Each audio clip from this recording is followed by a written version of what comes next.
Entonces, solo habría un tema más que faltaría tratar. Esperemos que podamos hacerlo un poco aquí.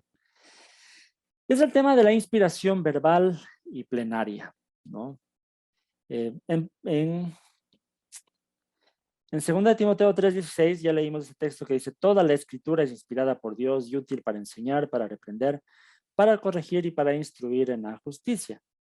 En este texto encontramos dos palabras que son importantes.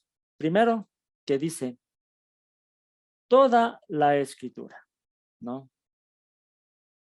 Esto quiere decir que no hay una sola parte de la Biblia que no sea de inspiración divina.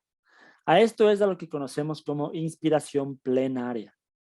Entonces, cuando se habla de inspiración plenaria, quiere decir que toda la Biblia de Génesis a Apocalipsis es inspirado por Dios, ¿sí? Ahora, dice toda la escritura. Escritura quiere decir que cada palabra que está escrita en la Biblia es inspirada por Dios.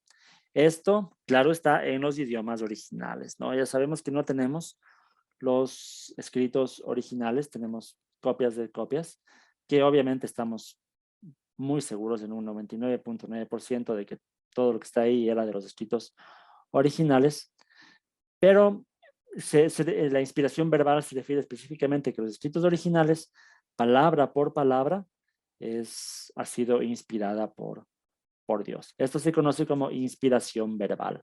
Entonces, las dos cosas son muy importantes. Inspiración plenaria, toda la Biblia, e inspiración verbal, cada palabra de la Biblia es inspirada por Dios. Ahora, actualmente existe un cierto conflicto, un cierto debate, discusión ahí, entre lo que significa inerrancia e infalibilidad, ¿no? No sé si se han escuchado un poco sobre este debate, pero cuando hablamos de inerrancia de las escrituras, en la doctrina cristiana nos referimos a que la Biblia es completamente verdadera en todas sus enseñanzas, ¿sí?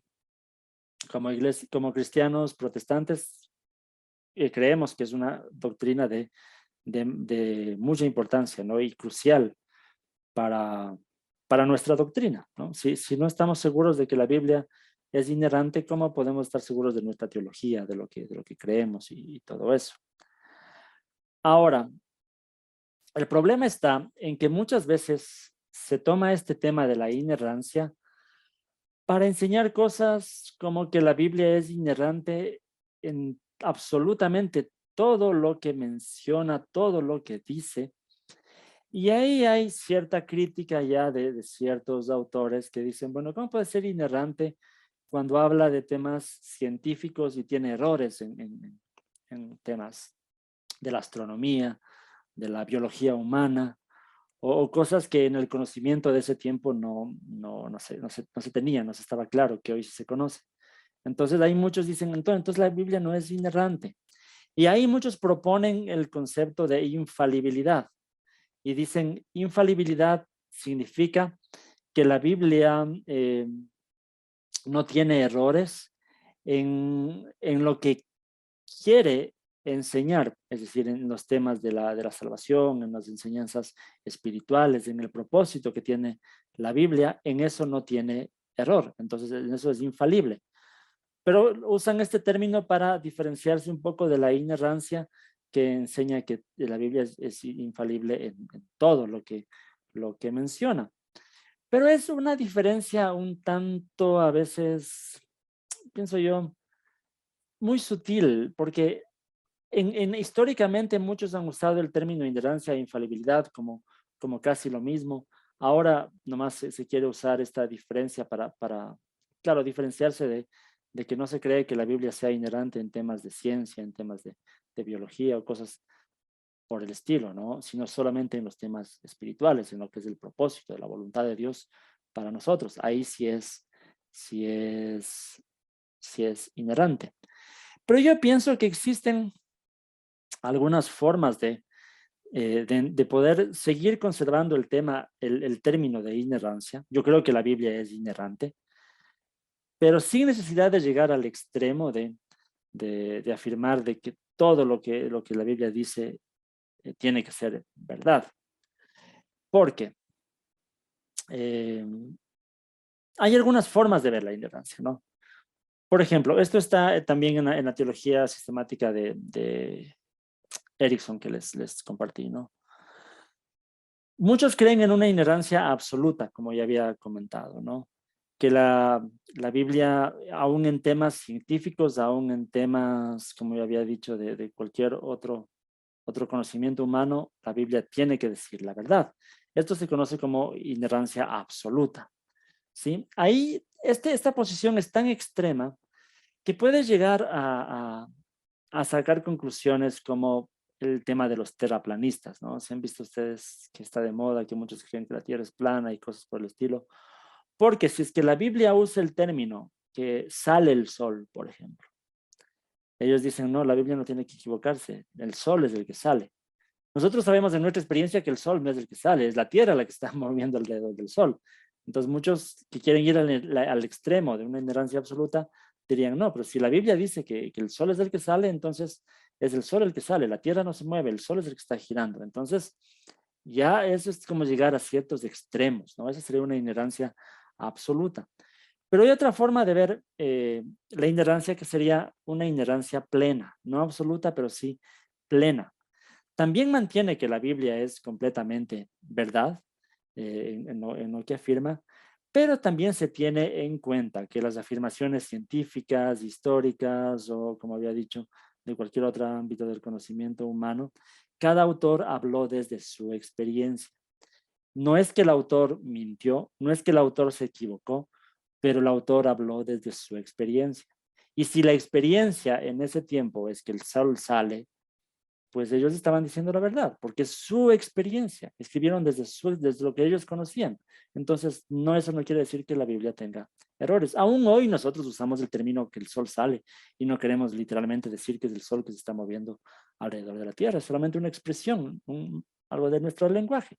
Entonces, entender una inspiración plena, no absoluta, pero sí plena, quiere decir que la Biblia dice la verdad en todo, pero cada autor habló desde su experiencia, desde su conocimiento, desde sus alcances científicos de aquel tiempo. Entonces, no es que la Biblia tenga errores, sino que cada autor escribió lo que él conocía en ese tiempo, ¿no?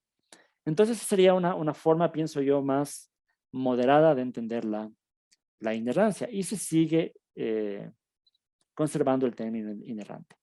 Habría otra posición de muchos que hablan de una inerrancia ya limitada y que sí hablan de que la Biblia dice la verdad, pero solamente en las doctrinas que tienen que ver con la salvación, en temas, en las doctrinas que tienen que ver con nuestra vida espiritual y que en los demás puede tener errores, pero a la final no es relevante, o sea, es una inerrancia limitada.